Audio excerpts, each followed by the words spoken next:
यह स्टोरी शुरू होती है जब मैं घर से गुस्से में बड़बड़ाते हुए निकल आया था और बस स्टैंड की तरफ आगे बढ़ने लगा। मैं मन ही मन बड़बड़ा रहा था, पता नहीं कितने पैसे छुपा के रखे हैं, लेकिन मेरे लिए एक बाइक नहीं ले सकते। अब मैं यहाँ से चला जाऊंगा और तब तक वापस नहीं आऊंगा जब तक मैं खुद के पैसों से बाइक नहीं खरीद लेता। इतना सोच ही रहा था तभी मेरे पैर में मुझे कुछ चुभने का एहसास हुआ।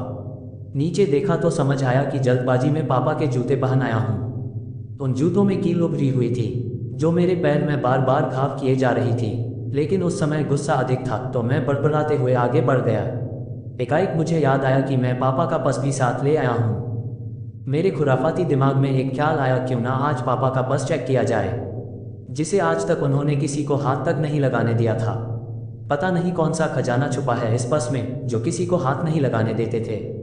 जब मैंने पापा का वह पुराना पर्स खोलकर देखा तो उसमें पैसे तो नहीं मिले, लेकिन पैसों की जगह पर एक डायरी रखी हुई थी।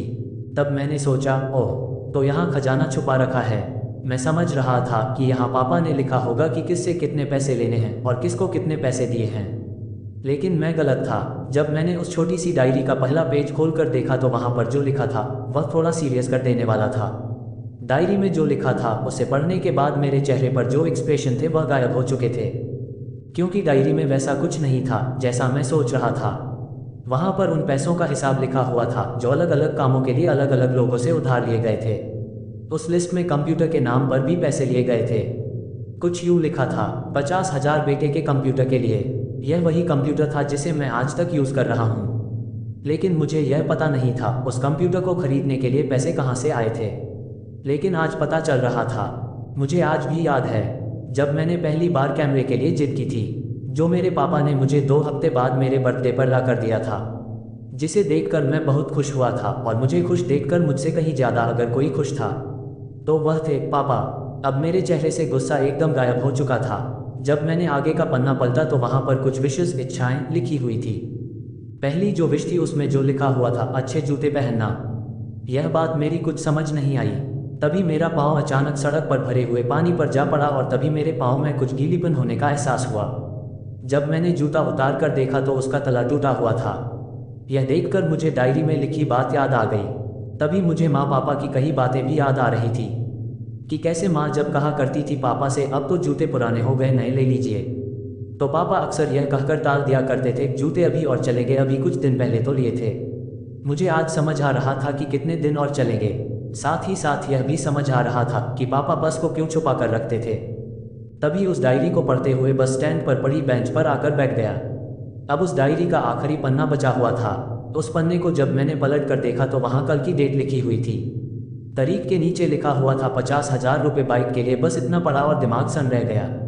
अब मेरे मन में कोई शिकवा गिला नहीं बचा था, बस मेरी आंखों से आंसू चले जा रहे थे। मुझे आज तक नहीं पता तब मैं क्यों रोए जा रहा था। अब मैं जल्दी से घर की तरफ भागा, लेकिन जूतों की वह कील पाँव में अब तक घाव बनाने में कामयाब हो चुकी थी। मैंने जूतों को रास्ते में ही निकाल कर फेंक दिया और भागते लड़खड़ाते हुए घर जा पहुंचा, लेकिन पापा घर पर नहीं थे।